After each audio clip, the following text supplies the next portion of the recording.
Саламатсыздарбы, урматтуу телекөрүүчүлөр, эфирде учур маселеси көрсөтүүсү. Студияда Эрмек Күрөнкеев. Бүгүнкү биздин тема Кыргыз Республикасынын Тоген өнөр жайынын өнүгүшү жана ишканалардын ишмерлиги. Бүгүнкү биздин студиянын коноктору Кыргыз Республикасынын Тоген өндүрүүчүлөр жана геологдор ассоциациясынын төрагасы Дүйшөнбек Камчыбеков агайыбыз, экономика илимдеринин доктору профессор Төлөнбек Абдыров агайыбыз жана Кыргыз Республикасынын геология кызматынын геология башкармалыгынын башчысы Рустам Бейшенбай уулу мырза.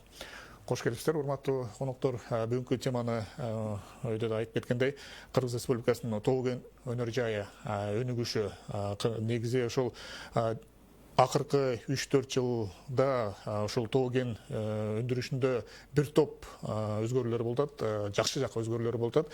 Ошондуктан биринчи суроону Рустам мырза сизге бергим келип турат. Ошол Кыргызстан Тоген тармагынын азыркы абалы кандай?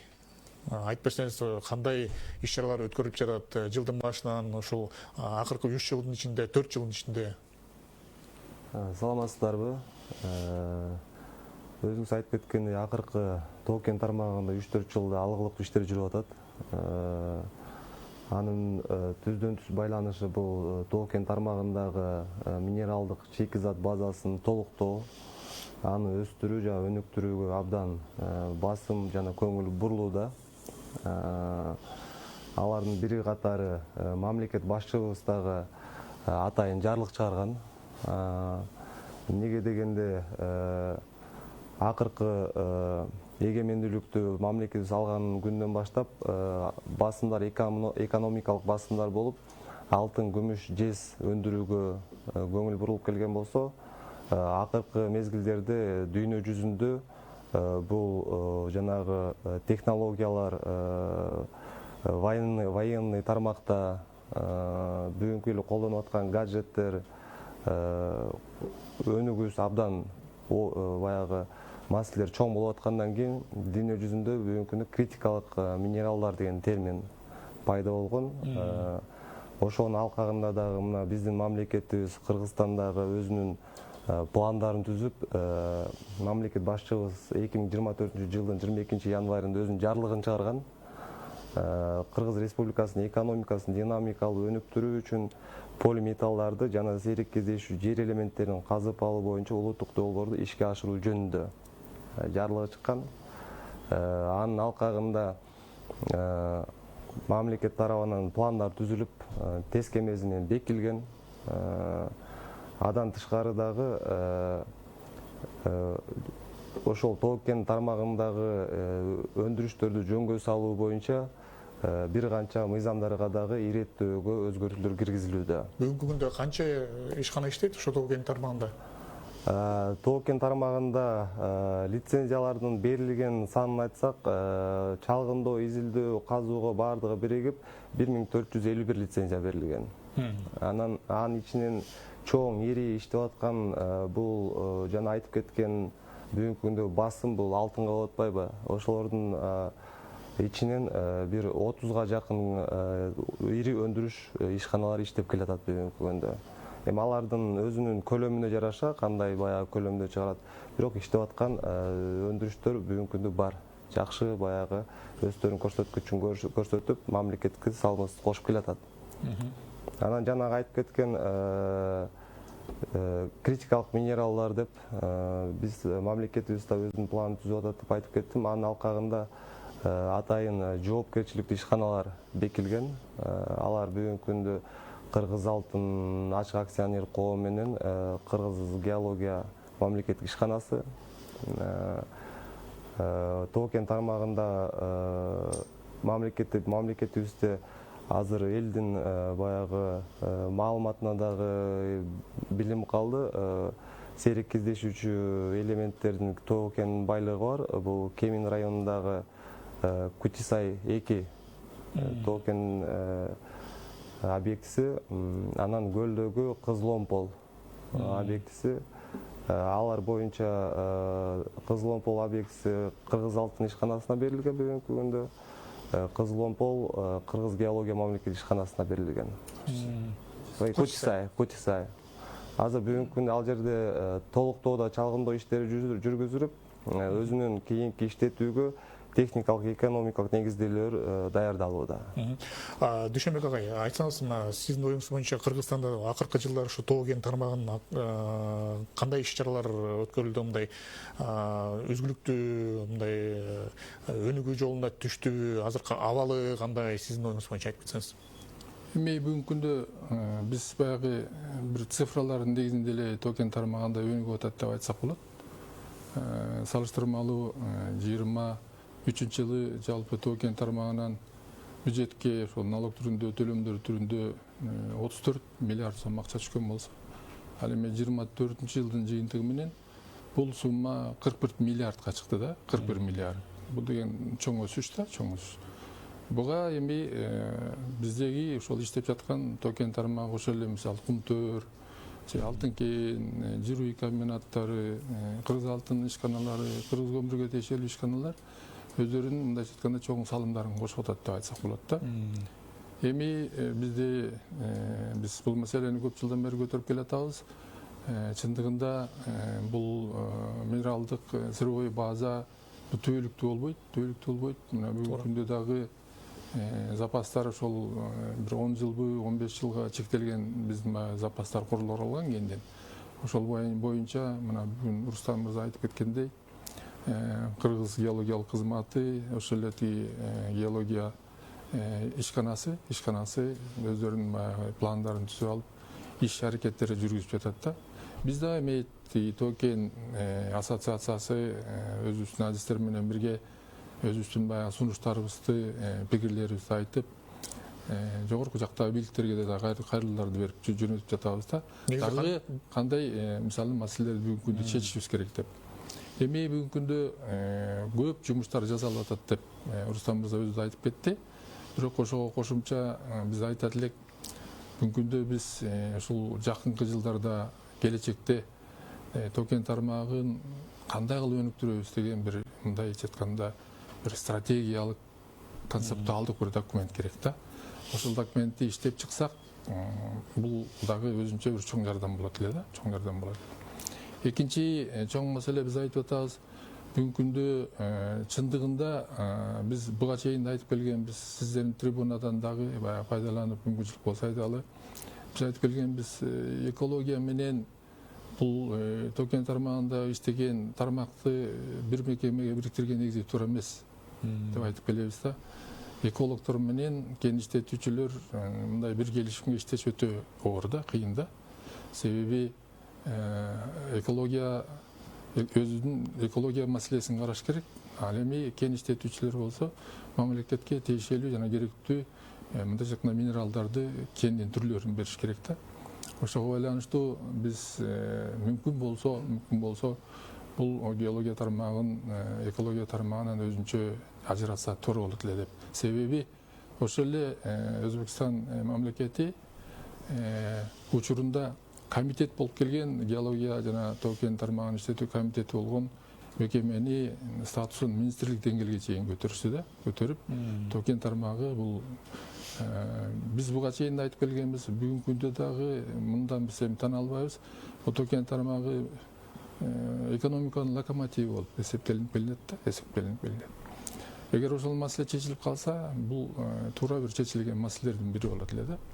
Эми үчүнчү маселе бүгүнкү күндө ошол Кумтөр кени болобу, Кыргыз алтын иштетип аткан мекемелердеги ошо кен байлыктардын иштеши бүгүнкү күндө дагы мисалы көп суроолорду жаратат да, көп суроолор жаратат. Ошол суроолорду чечүү, ошого байланыштуу бул адистер менен илимди бириктирүү Союздун учурундагыдай.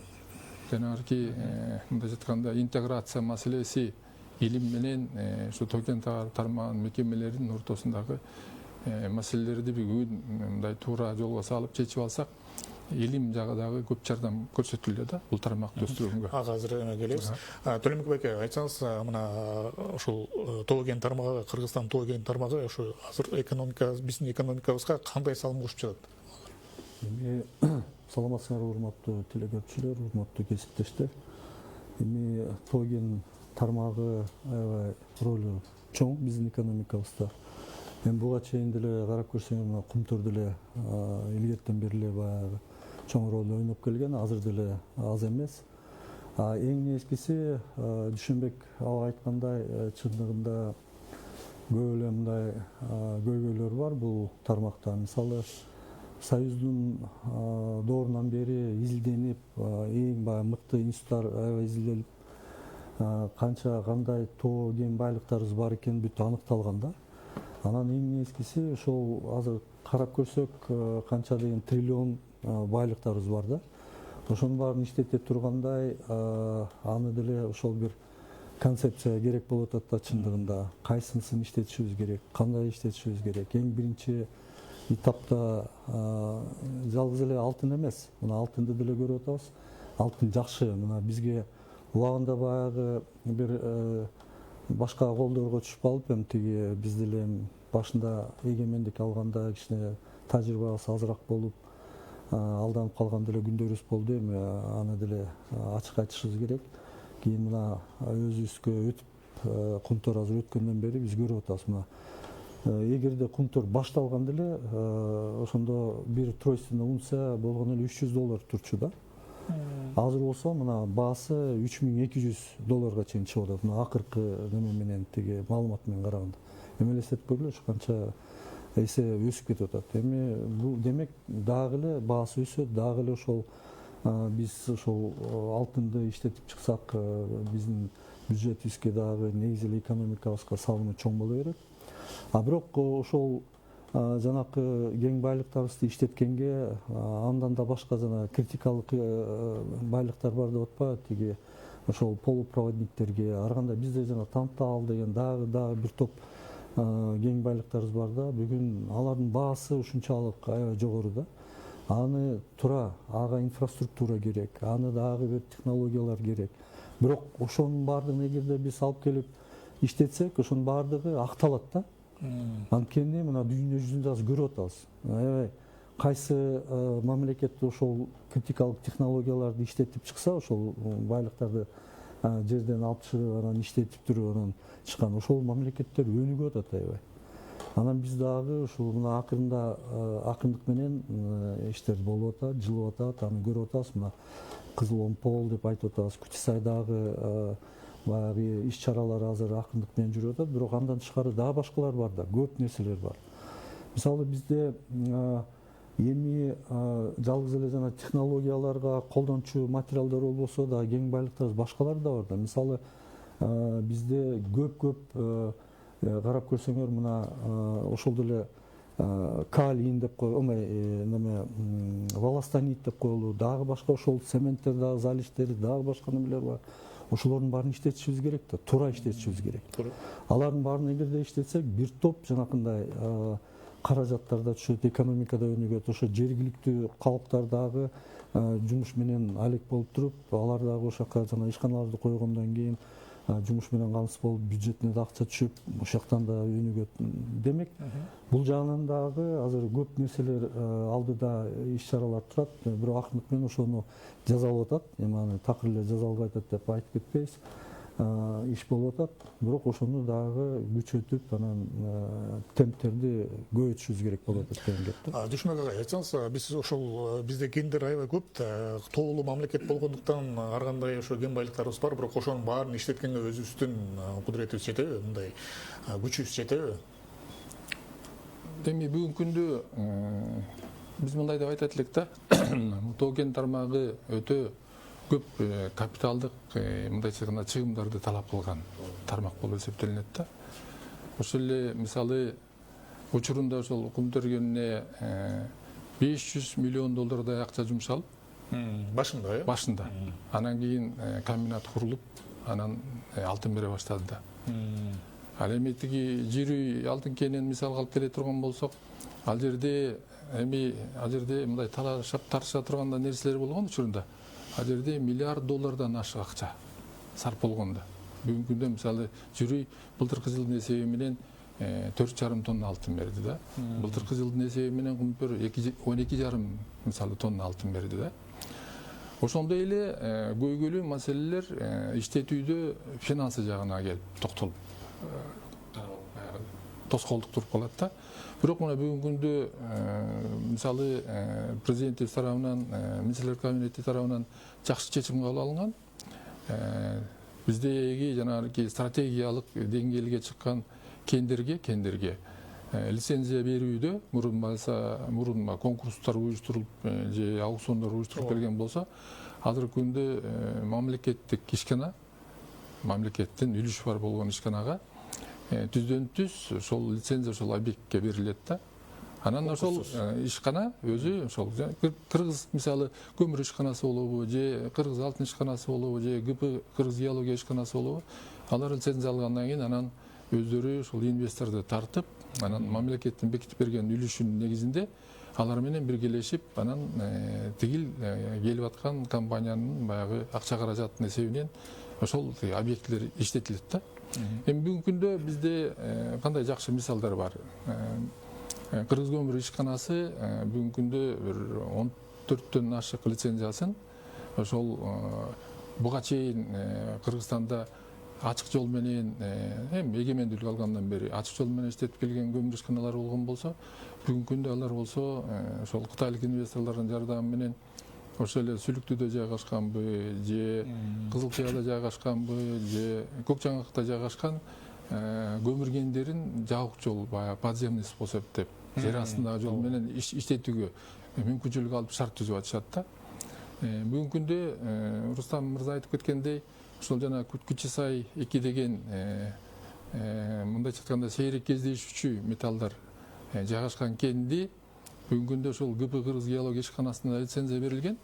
Алар бүгүнкү күндө өздөрүнүн тиешелүү программасын түзүп, инвесторду тартып иштеткенге мындайча айтканда күч аракет жумшап атышат да.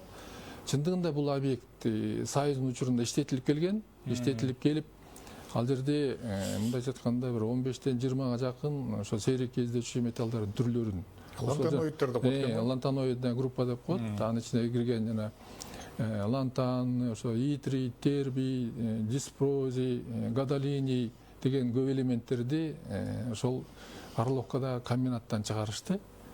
Кемин ак түстө жайгашкан жанагы кенден казып иштетип келип, анан кийин Орловкадан ошол жерден переработка кылып, анан кичинекей эле көлөмдөгү пакеттерге салынган продукцияларды ошол кезекте мындайча айтканда 10 000 деген долларлар менен Союздун учурунда сатылчу да. Бул деген аябай чоң келечектеги ишкана ачылып калса түзүлө турган, экономикага чоң салым кошо турган мекеме да. Сиз айтып кетесиз, мына каржылык жактан дагы ушундай маселелер бар, бирок андан да тышкарыда могу кадр маселеси кандай bizde?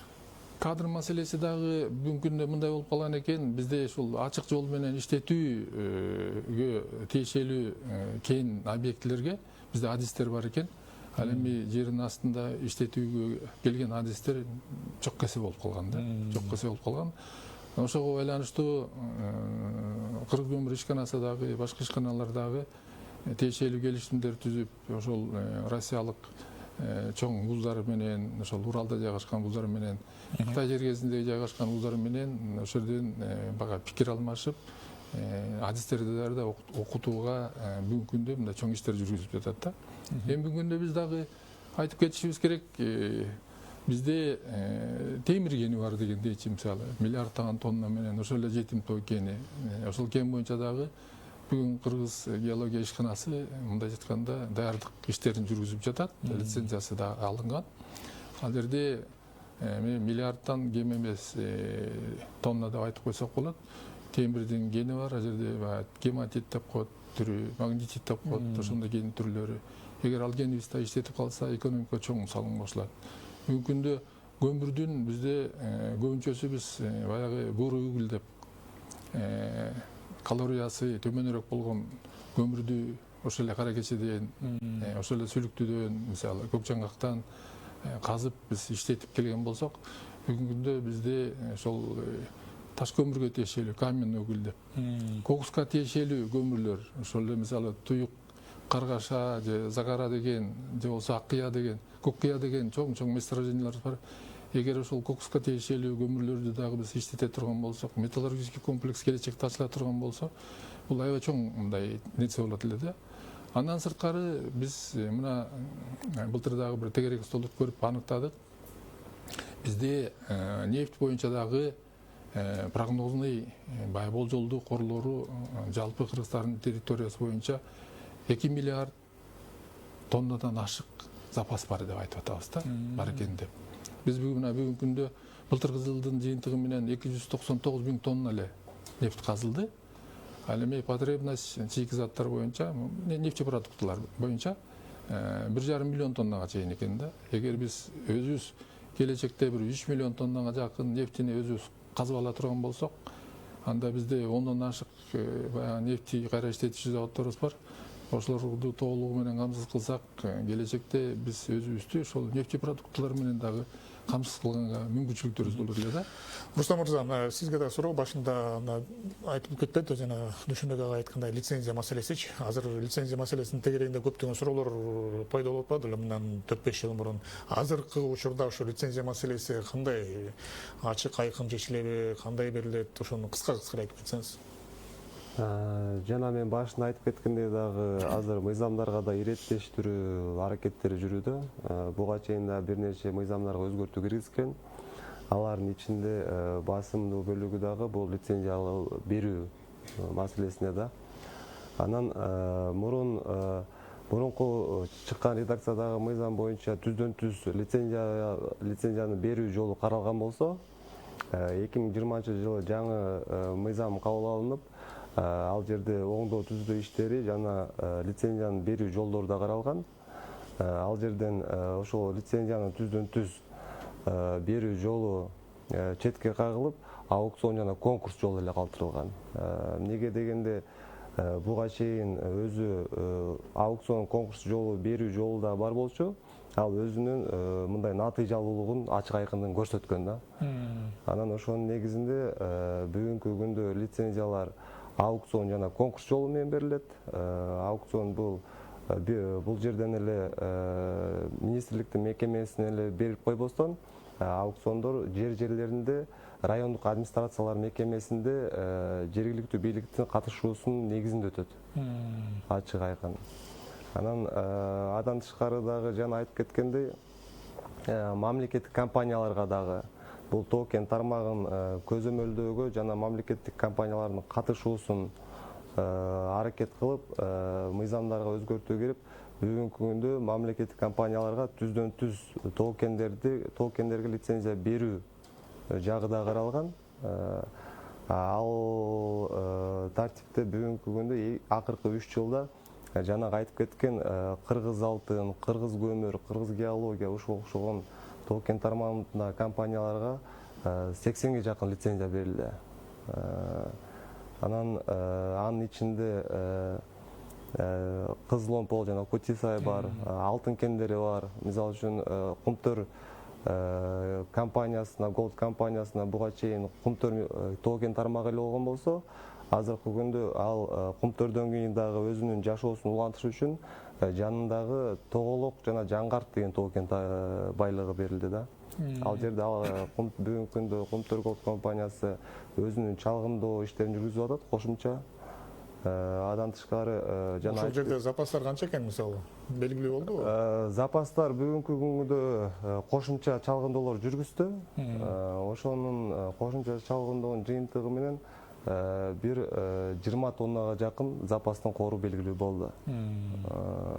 Адан тышкары дагы аянттар бар, баягы келечекте перспектив деген. Ал жерлерде дагы бир келечекте 3-4 жылда чалгындоо иштеринин жыйынтыгы менен дагы билинет. Төлөнбек мырза, айтсаңыз, мына ошол токен тармагындагы ошо бизде ошо инвестициялык климат абалы кандай болуп турат? Эми негизи эле инвестицияны токен тармагына кайрыла турганын алдында негизи эле Кыргызстан боюнча кандай негизи абал болуп турат деп туруп көз чаптырсак болот да. Эми буга чейин инвестициялардын келиши биз үчүн аябай бир кыйыныраак эле болуп аткан, анткени инвестициялар келген күнү дагы көп эле баягы илгерки келген инвестициялар кайта оттоп болуп, биздики жанакы терс жана сальдого өтүп калган күндөрүбүз болуп калды да. Негизи инвестициялар болобу, эмеси болобу, бул акчанын келиши бул деген дайым эле кайсы жакка барат? Баягы туруктуу жерге, тынч болуп турган жерге, Анан баягы эрежеси аныкталып турган жерге, ушу бир кыйынчылык жаратылбаган жерге, крим топтун жоктугу жерге дегендей. Андан тышкары жанакындай коррупция элементтери жок жерге дегенге ошого инвестициялар аябай баягы жакшы барат да. Анан эми биздики болсо буга чейин биз эмнеге өнүгө албай атабыз, эмне болуп албай атат деп эле жүрүп эле баягы айтып атышса, бирок ушул илимий адамдарбы, эксперттерби, талдоочулар дайыма эле айтып турчу, эми негизи эле ушул климатты өзгөртүшүбүз керек жалпысынан. Ошону бир жакшылап туруп бир шарт түзүшүбүз керек деп. Анан ошо бир серепчилер айтып атат, ошо тоо кен тармагында үчүн өзүнчө инвестициялык саясат керек депчи. Эми биякта мындай да, инвестициялар өзүнчө дегенде биз деген бул жана стратегия деп атпайбызбы? Стратегия дегенде бизден негизи эле мисалы мамлекеттин деңгээлинде өзүбүзгө мындай бир аныктама беришибиз керек да. Биздики стратегиялык тармак кайсынысы болот? Эгерде тоо кен тармагы болсо десек, анда биз деген туура өзүнчө анда бияка мыйзамдарды да чыгарышыбыз керек. Анткени мындай да, кээ бир мамлекеттерде ушул аябай бир орчундуу бир тармактарга инвестициялар тартып келейин десе, аларда бир өзүнчө бир өзгөчө мыйзамдар чыгарышат. Ал жанакы инвестицияларды мындай бир кепилдик бергенге, аларды сактап калганга, даже керек болсо ушул форс-мажор болуп аткан бир абалдарда ошону тиги эгерде инвестор акчаны кайта алып кетем дегенде бүт ошол кошо пайдасы менен бергенге даяр болуп туруп ошондойго чейин барышат негизи. Форс-мажор деген жер титиреме, тиги сел жүрүп дагы бирдеме болуп кетсе дагы ошондо дагы кайтарып бергенге даяр болуп ошондой мыйзамдар чыгарышат.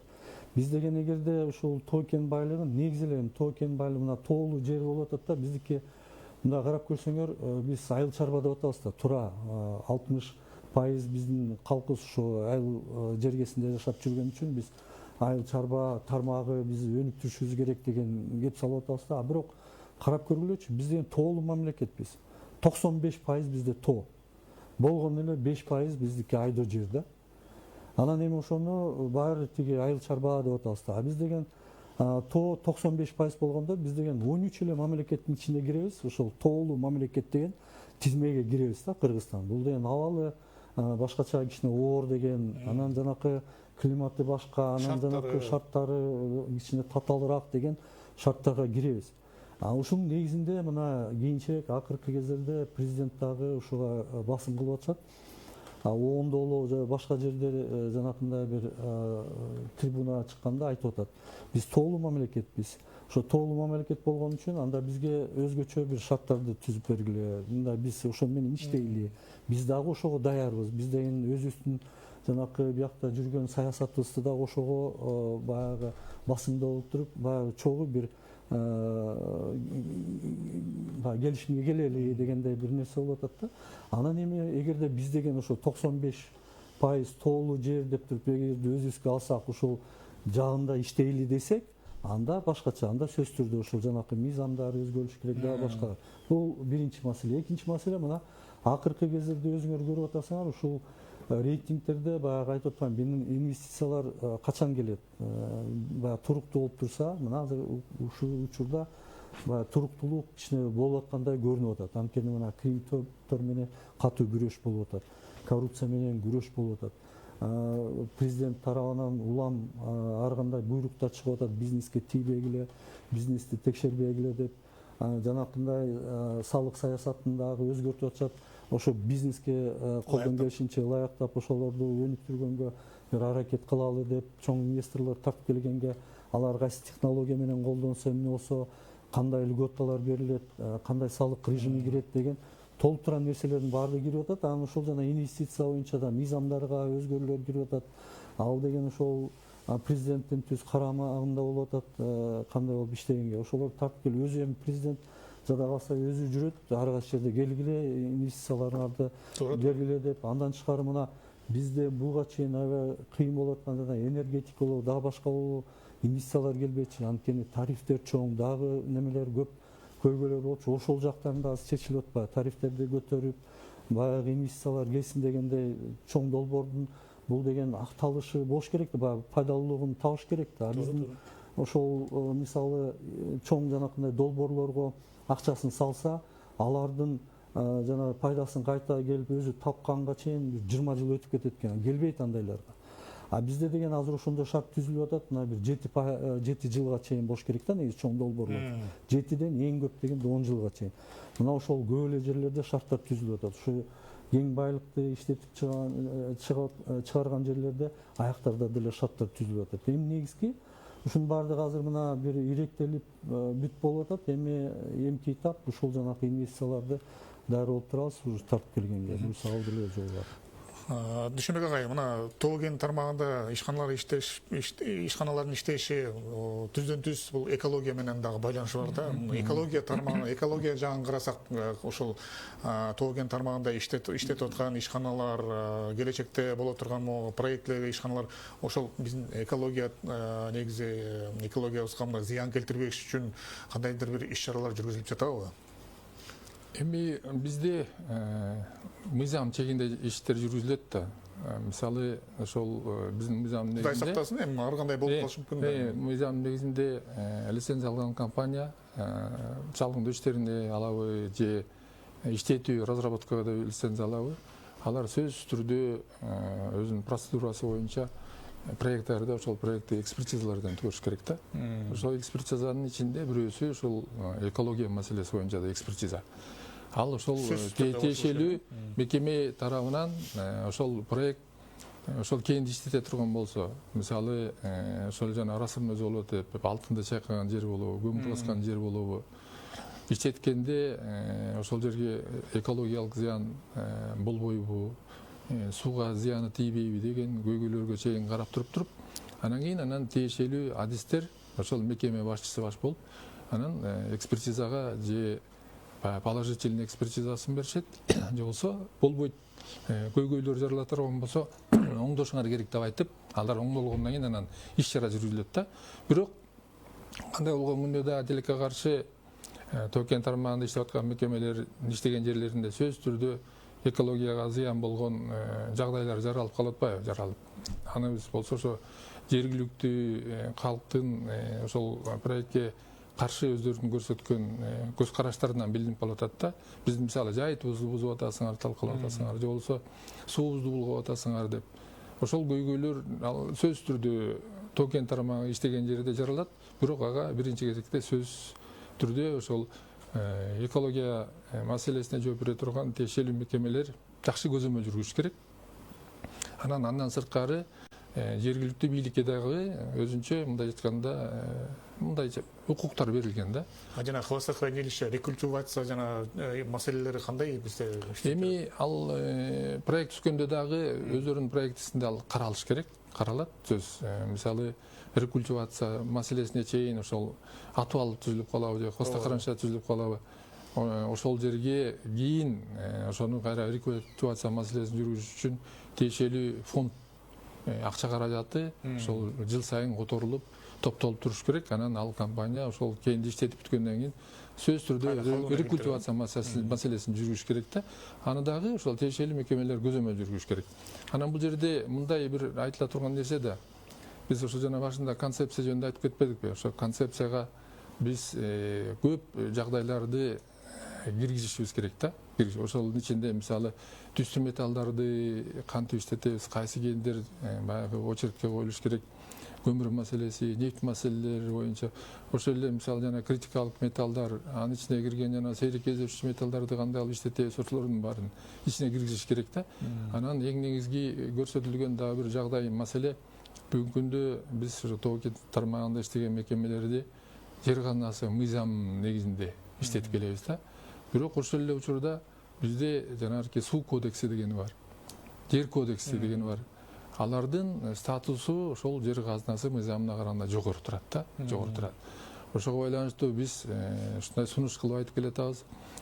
Ошол жер казнасы мыйзамынын статусун ошо жер казнасы кодекси деген деңгээлге чейин көтөрүп, ошонун ичине бүгүнкү күндө ошол водный кодекс менен мисалы земельный кодекстеги кандай бир жагдайлар боло турган болсо, ошону эске алуу менен биз ошол жер казнасы кодексинде иштеп чыгышыбыз керек да. Бул бүгүнкү күндө өтө керектүү нерсе да. Анан бүгүнкү күндө мен да баягы мисал келтирип айтып да келип жүрөм. Бүгүнкү күндө мисалы министр мырза отурса, анын эколог орун басары келип тигилгенди иштеткенге болбойт. Ал жерде ошол мисалы өсүп аткан бадалдар бар, арчалар бар, ушулардын баары бузулуп атат. Же талкаланып атат, же болбосо эндемический бир немелер бар, растениялар бар, талкаланып атат десе, экинчи орун басары ошол Тоо-Кен тармагын тейлеген маңдайына отуруп, жок, ал жерди иштетишибиз керек. Ал жер иштетпесек болбойт. Экономикага момундай салым кошулат. Андан сырткары ошол кен ошол жергиликтүү элге дагы мындай пайда келтире турган социалдык маселелерин, пакеттерин чече турган кен десе, министр мырза кандай чечим кабыл алыш керек бир мекемеденчи.